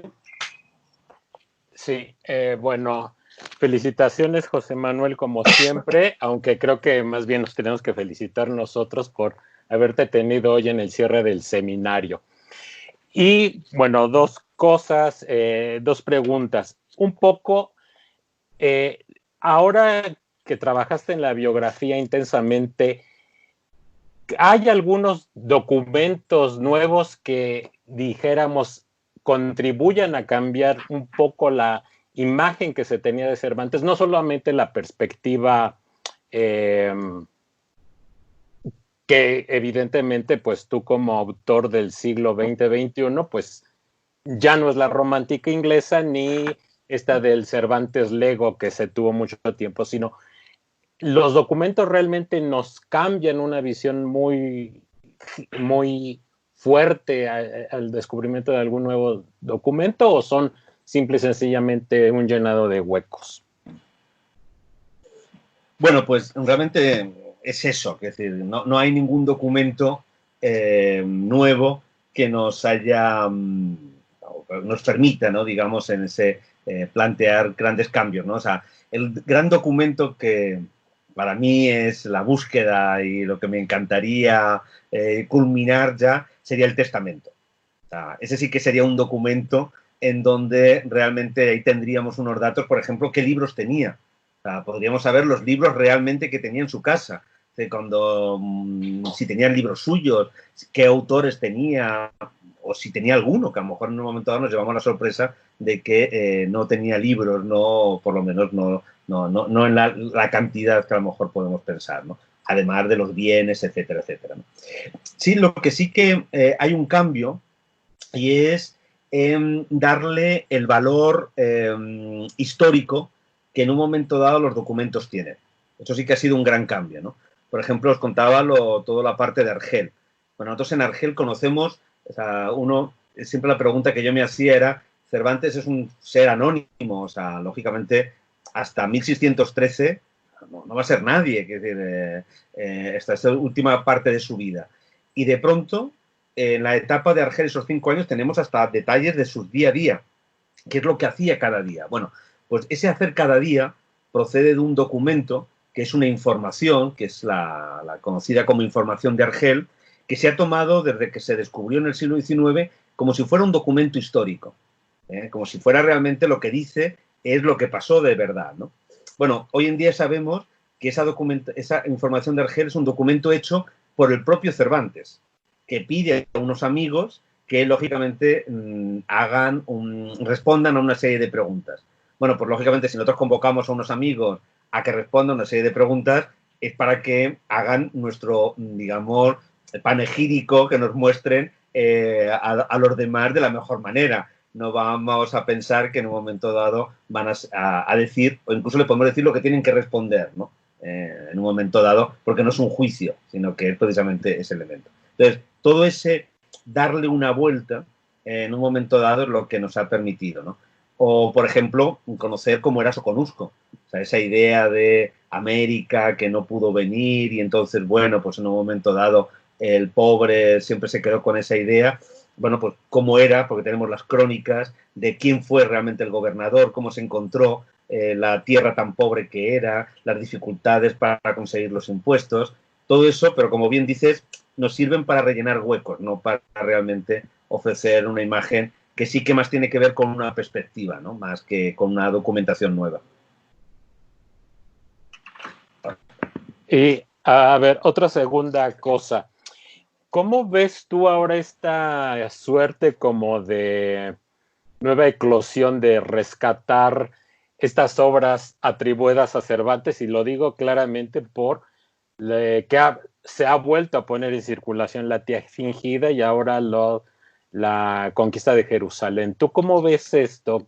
¿Qué tendría que ver reivindicar a Cervantes o si necesitamos que el autor muerto nos descubra obras nuevas? ¿O cómo verías tú? Porque yo lo siento como una especie de, si no de eclosión, sí como de necesidad de recuperación de estas obras absolutamente deslegitimadas. Y ya Daniel dice, pero ahora quiero tu visión. Sí, sí. Bueno, la verdad que, bueno, tiene que ver, una es, para mí sería muy válido, por ejemplo, hoy en día tenemos nuevas herramientas que tienen que ver con el mundo digital y con la posibilidad de trabajar con bases de datos para poder llegar a análisis que antes no se podían hacer. Es decir, que en un momento dado, a mí, en un momento dado, decir, oye, hagamos un verdadero estudio de atribución de esas obras que se han atribuido a lo largo del tiempo a Cervantes con estos nuevos métodos para realmente tener una seguridad de que sí o no puedan formar parte de ese corpus que, lógicamente, está claro que Cervantes escribió mucho más de lo que en un momento dado se ha publicado en su nombre, ¿no? A mí eso sería una línea muy interesante y que además yo creo que deberíamos hacerla, ¿no? El hecho ya de poner el nombre de Cervantes en la portada de una obra para demostrar que uno, bueno, pues ha hecho una aportación o que en un momento la editorial está sacando una novedad, me parece un engaño científico. Es decir, no, a día de hoy no tenemos ningún dato más de los que teníamos para pasar de la atribución a la autoría o en un momento dado incluso a la no atribución. O sea, que nos metemos todavía en ese ámbito, ¿no? Entonces yo creo que en ese sentido, más que ese deseo de estar buscando cosas nuevas, también es necesario seguir avanzando en el conocimiento y la lectura profunda de las obras de Cervantes, que al final también la sombra del Quijote termina siendo muy alargada y parece que es autor de solamente una obra cuando tiene otras realmente fascinantes y que también nos da muchas claves, ¿no?, para poder entenderle como autor. Gracias, José Manuel y Carlos.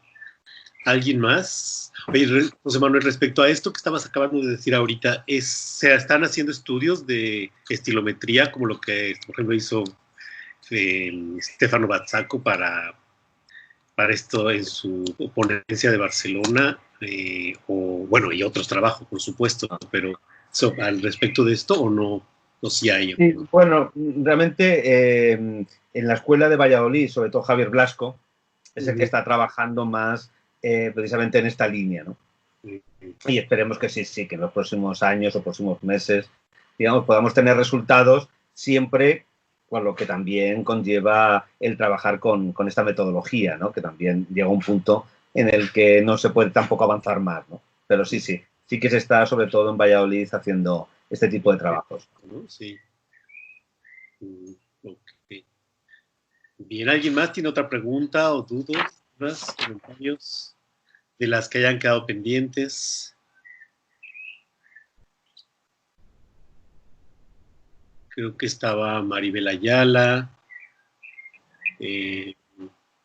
Sí, Maribel me había preguntado una cosa muy interesante, que era la cuestión, bueno, que eso además casi mejor incluso AXA la puedes contestar tú, que es la cuestión de los gemelos y la identidad, ¿no? O sea, el hecho de de que en un momento dado, cuando son gemelos, bueno, los caballeros, y no visten armadura, se les reconoce claramente quién es quién, y cuando están con la armadura, pues se juega todo ese ámbito digamos, de la confusión, ¿no? Que crea líneas narrativas, ¿no? Entonces, bueno, yo en ese sentido creo que también hay que entender que los libros de caballerías, como toda ficción, forma parte también de un engranaje de situaciones que potencian precisamente la aventura. Entonces, no se trata tanto de estar viendo o de estar analizando si eso podría tener una relación con la realidad o qué pasaría en la realidad, sino que la propia ficción caballeresca crea una realidad de lógica, que lo que tiene que ser fundamental es que tiene que ser verosímil. Ese es el elemento fundamental para que esa lógica narrativa dentro de los libros de caballería siga funcionando, ¿no? Y entonces ahí es donde yo creo que habría que buscar esos elementos, ¿no?, que planteaba precisamente Maribel, de análisis de cómo funciona, o sea, realmente no tanto si eso, por qué sucede, si en la realidad no sucedería, sino cómo esos elementos se están poniendo en marcha en la narración, con qué función. O sea, qué es lo que está consiguiendo el autor precisamente al utilizar estos elementos o estas herramientas narrativas que se le ponen en su mano, ¿no? Gracias. También Charo creo que quiere hablar. Charo. Sí, hola. Buenas tardes para todos. Hola, mi José. Una pregunta. Hola, buenas. Desde tu perspectiva, ¿cómo crees que podríamos aproximarnos al fenómeno de las continuaciones del Quijote, o a las amplificaciones del Quijote? Porque la de Avellaneda tú lo has explicado muy bien cuál era un poco el sentido, pero luego ¿qué pasa con las posteriores, con las continuaciones francesas? O sea, si estamos en el mismo ámbito de la literatura cíclica, que ya conocemos del Siglo de Oro, y luego posteriormente con las amplificaciones y las continuaciones del 19 y del 20.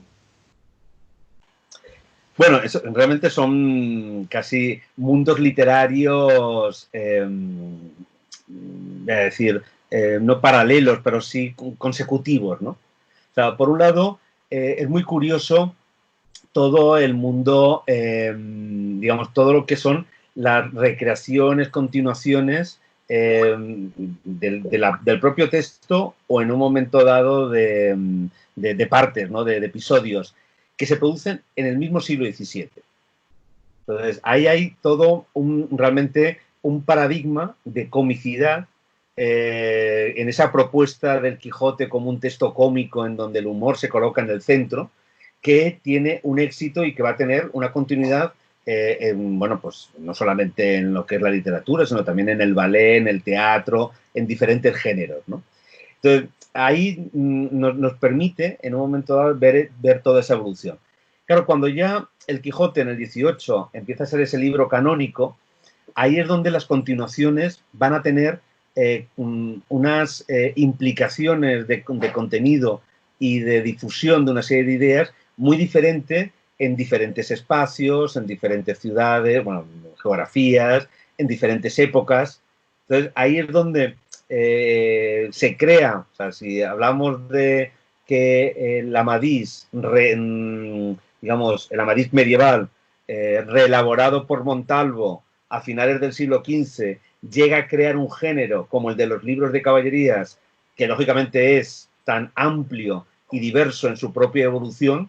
Nada tienen que ver los primeros libros idealistas de principios del XV, o sea, del XVI, con luego ya todas las continuaciones y lo que se va a producir a lo largo del XVI y luego ya en el XVII, con las propias continuaciones italianas, etcétera, etcétera.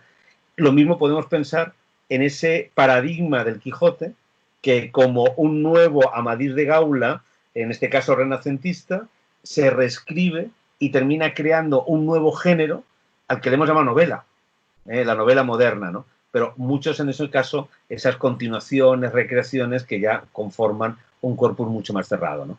Entonces yo creo que ahí sí que en un momento dado habría que diferenciar muy bien entre esa primera recepción del siglo XVII en esa recepción que llega hasta mediados del 18, o sea, de libro cómico que en un momento dado lo que hace es recrear personajes y situaciones cómicas, a luego lo que son esas recreaciones en diferentes países y con diferentes autores, cada uno con una finalidad muy concreta que lógicamente hay que estudiar en cada caso, ¿no? Pero es un mundo apasionante. También es verdad que, como todo el mundo de las continuaciones, las comparaciones son siempre odiosas. Y bueno, en el caso, por ejemplo, en el caso español de las continuaciones del siglo XVIII y sobre todo el XIX, son realmente aburridísimas. O sea, son nada que ver con el Quijote, ni nada que ver con una obra escrita con una cierta gracia, sino que al final dice, bueno, pues casi para leer estas continuaciones tan cercanas y de autores que no son capaces de ir más allá de, digamos, repetir unos episodios detrás de otro, pues al final me leo a Galdós, que es un buen continuador de Cervantes y que ha aprendido muy bien lo que es la narrativa a partir de la lectura de Cervantes, y disfruto de la literatura, ¿no? Pero lógicamente forma un mundo, por un lado, de relación y de supervivencia del Quijote y de Cervantes, pero también que hay que estudiar en cada caso, ¿no?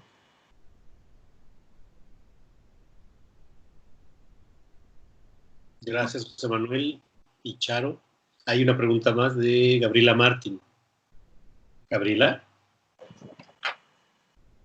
José Manuel, muchas gracias por la charla, estuvo sumamente interesante.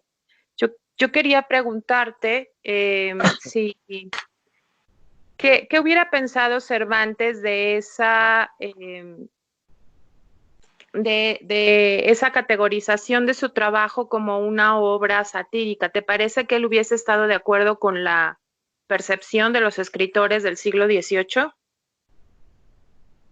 Bueno, pues no sé, la verdad que me encantaría poder preguntarle y tener una conversación con él, que a ver si en el Ministerio del Tiempo nos permiten utilizar la máquina, ¿no? Para mí lo que está claro es que él no quiso escribir eso. O sea, él no quiso escribir una sátira como luego hemos entendido el modelo narrativo que ha terminado por triunfar y que ha sido el elemento, digamos, bueno, pues de éxito mundial que ha tenido el Quijote, ¿no? O sea, en ese sentido yo creo que, por un lado, lo que decía también al principio Daniel, ¿no? O sea, para mí el hecho de que la primera parte del Quijote sea un encargo editorial no me parece un desdoro. Es decir, que para muchos cervantistas, cuando yo les digo, bueno, para mí es un encargo editorial, es decir, alguien que en un momento dado te contrata para decir, oye, o termíname este libro, o te, digamos, o te pago, o sé que en un momento dado, si lo hago de esta manera voy a tener un editor, no considero que eso sea un desdoro con el resultado que luego va a tener. O sea, lógicamente, nosotros hemos leído muchos libros de caballerías y hay episodios y libros maravillosos y otros hechos con autores que no son capaces de alzar el vuelo. Porque, lógicamente, igual que hemos leído novelas en el siglo XX y en el siglo XXI de autores que son maravillosos, y la siguiente novela de ese autor que nos encanta no alza el vuelo. O sea, no consigue realmente ser una buena novela. O sea, no siempre uno tiene la capacidad de dar con la clave de esa creación que en un momento dado llegue y comunique con el lector, ¿no? Entonces, en ese sentido, digamos, yo creo que esa primera parte del Quijote es eso, es lo que es un libro de caballerías que sabe muy bien, es un muy buen lector de libros de caballerías, sabe muy bien lo que es el género, sabe muy bien jugar con él, sabe muy bien lo que el lector está esperando de ese género y está todo el rato comunicándose con él, es un diálogo maravilloso. Pero pasar de ahí a que haga una crítica de la caballería, a esa idea que en un momento dado sobre todo se va a imponer por la gente del siglo XVIII, digamos, no me parece que realmente, y sobre todo luego ya por los académicos, por Pellicer, Clemencín, Vicente de los Ríos, etcétera, que van a precisamente mostrar esa idea, realmente no me parece que eso sea la apreciación que Cervantes tendría. Seguramente le haría gracia. O sea, si viera lo que se ha liado con el Quijote y con Cervantes a lo largo de los siglos, pues seguramente le haría muchísima gracia. Muchas gracias. Gracias a ti. Gracias, José Manuel. Hay dos preguntas más, si tienes todavía tiempo. Sí, perfecto, sí, sí. David García Lechuga y luego Lucila Lobato Osorio. David.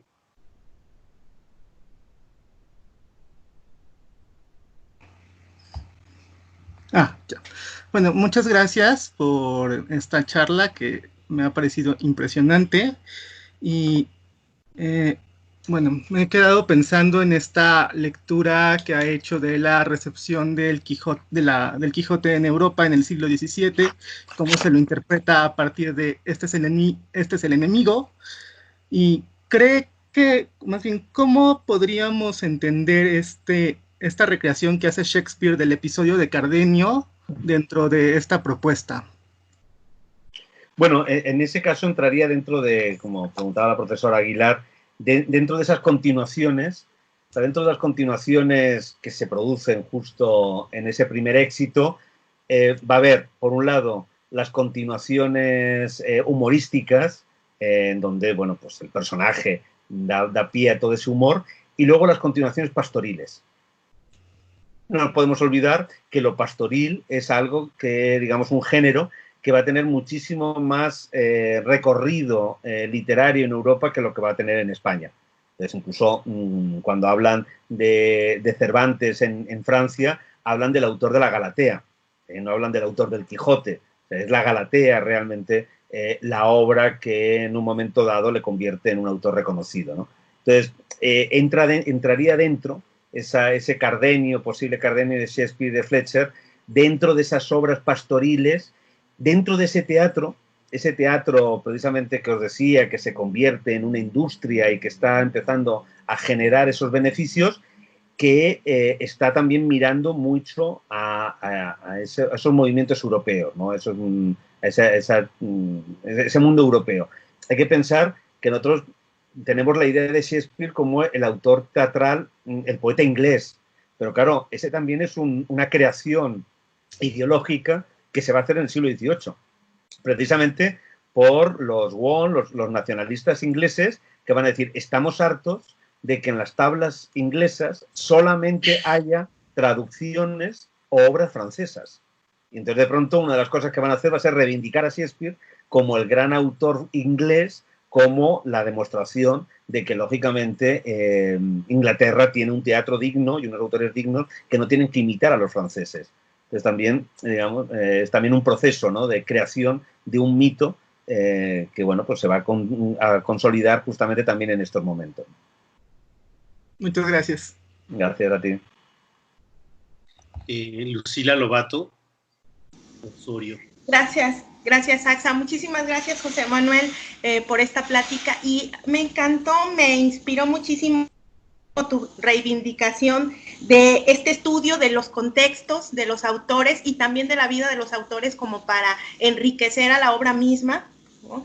Y pues pensando que este es un seminario al que vienen muchos jóvenes, muy jóvenes investigadores, yo quisiera que nos contaras un poco tu proceso de esta investigación tan monumental de la vida de Cervantes, que lo haces justamente pensando en la obra, ¿no?, en las obras de él, que pues cuentes un poco para que también inspires a los chicos del seminario en esta labor que has hecho.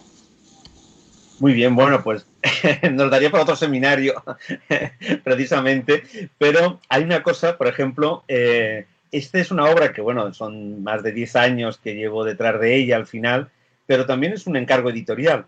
O sea, me lo digo, no es un desdoro para la obra, sino que precisamente termina siendo un encargo pensando en el 2016 para hacer una nueva biografía, ¿no? Entonces, una editorial, la editorial EDAF, quería tener una biografía nueva y se pone en contacto conmigo y llegamos a un acuerdo, ¿no? Claro, de ese inicio, de ese modelo, una biografía de 300 páginas, ha terminado siendo 3 volúmenes de casi 1000 páginas y, digamos, me ha llevado a caminos y a lugares insospechados, ¿no? Bueno, yo cuando me plantean la biografía, como hablaba con Carlos y me preguntaba precisamente de nuevos documentos, etcétera, pues precisamente yo les planteaba a la editorial EDAF que no tenía ningún sentido hacer una biografía similar a las biografías que ya existían, sobre todo para mí sigue siendo una biografía muy válida y muy interesante, la de Caravaggio, la de Gian Caravaggio. Entonces, hacer una biografía igual que la de Gian Caravaggio, únicamente escrita por mí, cambiando los adjetivos, etcétera, que era un trabajo, por un lado, por mi parte, que no tenía ningún valor y que tampoco el lector le iba a hacer mal, ¿no? Entonces yo les planteé precisamente trabajar con el contexto. O sea, digamos, hacer una biografía que fuera casi digamos, un paso más allá de Caravaggio y del modelo de Caravaggio que se había llegado hasta ese momento, y de pronto trabajar en el contexto. Y bueno, pues mi idea era trabajar con los documentos como elemento vehicular y a partir de ahí comentar los documentos, comentar la vida cotidiana, y me salía la biografía, ¿no? Entonces, bueno, cuando fue mi sorpresa cuando después de 2 años trabajando con los documentos, transcribiéndolos, haciéndolos míos, me di cuenta de que, lógicamente, todos los documentos están todos supeditados a la voluntad de Cervantes de mostrar un determinado personaje de sí mismo. Entonces, claro, todas las biografías que habían estado basándose, por un lado, en esa idea previa, que le llamo el pecado original, que es, como hace Mayans y Siscar en 1738. Yo estudio a Cervantes para conocer su periplo vital desde que es pequeño hasta que es mayor, para ver cómo ha evolucionado literariamente. Entonces, si veis algunas biografías, incluso es la conquista de la ironía, etcétera. O sea, cómo hay un elemento que se va supeditando obra a obra, ¿no? Entonces, claro, es un error, porque claro, Cervantes no sabe lo que va a pasar en 1616, igual que nosotros tampoco sabemos de nuestra vida lo que va pasando. Son 1000 circunstancias los que nos van llevando a tomar decisiones en cada momento, y eso es lo maravilloso de la vida, precisamente, ¿no? Bueno, pues eso me llevó a esos documentos y de pronto darme cuenta de que había un personaje que no me interesaba, que me interesaba el hombre. Y entonces a partir de ese buscar el hombre, y entonces siempre era un principio metodológico tan sencillo como el siguiente. Cada noticia que leía de Cervantes, cada noticia que yo había incluso repetido en otros escritos, etcétera, yo siempre me preguntaba ¿por qué? Cervantes está enfermo en la galera en la batalla de Lepanto. ¿Por qué? O sea, ¿cómo sabemos que estaba enfermo? ¿Por qué se dice ese dato? ¿Qué es lo que nos está revelando? Y de pronto aparece todo ese personaje que se va construyendo y ese mito que han ido construyendo a partir del personaje, y de pronto el hombre quedaba completamente supeditado a ese bronce, a ese mármol que a mí no me interesaba. Entonces, bueno, ha sido un trabajo enorme, pero muy gratificante de devolverle y de devolverle la sangre y el cuerpo precisamente a Cervantes, a ese Cervantes hombre, ¿no?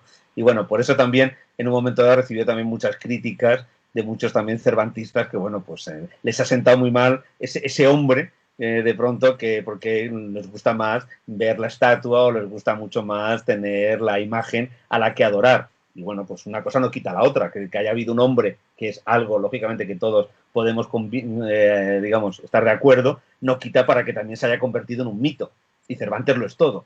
Es un mito a partir de un personaje que él mismo construyó siendo un hombre que vivió en una época fascinante como los siglos de oro, ¿no? Súper, muchas gracias. Gracias, Lucía. Creo que queda alguien más, quizá la última pregunta para tampoco abusar de ti, la de Julio, ¿es Julio Enrique Macosay?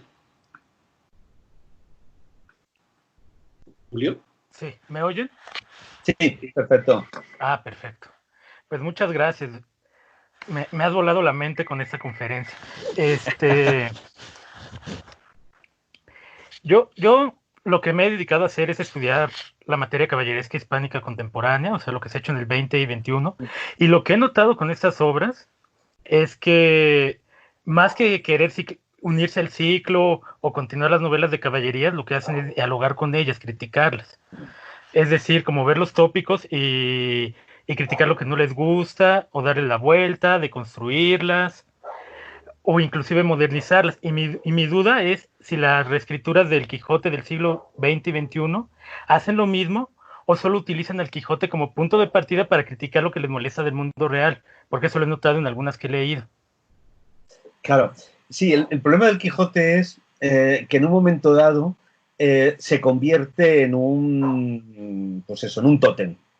De la misma manera que con cualquier otro género, autor, incluso Lope, o Quevedo, o Góngora, que es decir, de pronto en un momento dado puede haber un diálogo mucho más directo del escritor. De pronto con Cervantes es la adoración, y por tanto es un tótem que está ahí para adorar, o en un momento dado es evitarlo para no entrar en el conflicto, ¿no? Entonces, un poco el problema que hemos tenido con el Quijote, ¿no?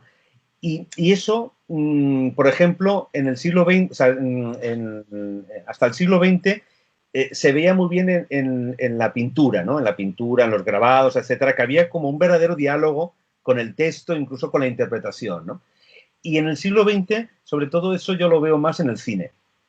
O sea, el hecho de poder contar con un lenguaje diferente ha permitido en un momento dado poder tener una comunicación mucho más de tú a tú, porque en el punto de decir, bueno, yo no me meto en el ámbito de la narrativa, en donde, bueno, tú eres intocable porque eres el príncipe de los ingenios, eres el mejor escritor de todos los tiempos, etcétera, etcétera, pero en cambio desde mi ámbito, que tú no podías conocer y por tanto no puedo criticarte que no lo conocieras, que es el cine, en otro lenguaje, yo de pronto puedo tener una comunicación, ¿no?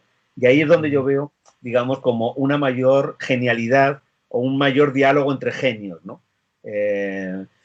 Por ejemplo, yo empecé ahora en este confinamiento a leerme la novela de Salman Rushdie del Quijote y la verdad, bueno, a la página 100 digo, ay, ya no puedo más, o sea, no, esto no avanza, no me interesa, decir, no me interesa ese universo que me está planteando porque en el fondo hay demasiado, está demasiado supeditado al genio, ¿no? Al genio que considera que es Cervantes y que es el Quijote. Entonces ahí es donde precisamente con los libros de caballerías o con otros géneros el escritor sí que se permite ese diálogo que creo que no lo veo tanto y lo que sí que hay es, como decía antes, con Galdós o Dickens o con tantos otros, ¿no? O sea, escritores realmente maravillosos que han leído muy bien a Cervantes y que en un momento dado lo están recreando, están jugando con él continuamente porque en el fondo forma parte casi de su vida cotidiana, ¿no? Pero no tanto como una recreación, como un texto concreto de diálogo, sino ya como un elemento continuo, ¿no? De su propia vida, ¿no? Vale, muchas gracias. Gracias, Julio, gracias, José Manuel. Pues creo que ya nadie más ha pedido la palabra. Pues si están de acuerdo podemos dar por cerrada ahí. No sé si José Manuel quieres ampliar algo, decir algo Nada, más. yo únicamente que tenemos que dejarlo ya porque como veis se están anocheciendo y cada vez me vuelvo más estoy más oscuro. Pues muchas gracias. Sí, que hay que estar aquí con irte a cenar y nosotros a comer. Efectivamente, eso también es la magia que tiene este mundo digital, que nos puede comunicar sabiendo que estamos en lugares tan diferentes, ¿no? Ha sido un placer y realmente también lo único es eso, como decía Lucila, hay que seguir trabajando, hay mucha gente joven, con mucha energía, con muchas ganas que tenéis de hacer cosas, pensar que hay mucho que ya se ha hecho, quiere decir que lógicamente cuando empezamos en todo este mundo de la caballería, el páramo era enorme, hoy en día no es tan enorme, pero sigue siendo un páramo que hay que seguir conquistando, hay que seguir trabajando y realmente os animo porque a veces uno lee, digamos, textos o trabaja y de pronto como que le parece que le faltan cosas, ¿no? Bueno, pues luego son textos que se van creciendo también en el propio análisis que vamos haciendo y en la comparación y el hacerlo accesible a los demás y realmente es un verdadero placer que esa cantidad de textos maravillosos empiecen a ser conocidos y disfrutados por tantas personas como vosotros y la labor que estáis haciendo en el seminario me parece fantástico, un muy buen ejemplo a seguir. Así que enhorabuena también. Oh, gracias, José Manuel, y gracias por la conferencia, por tus aportaciones, por tu cariño. Pues si no tenemos más, daremos por cerrada la sesión. Es la última sesión del seminario. Si estuviéramos juntos, te invitábamos a cenar, como solemos hacerlo el día del cierre, pero te quedaremos... Bueno, la guardamos, ¿eh? Guarda. Es una deuda. Una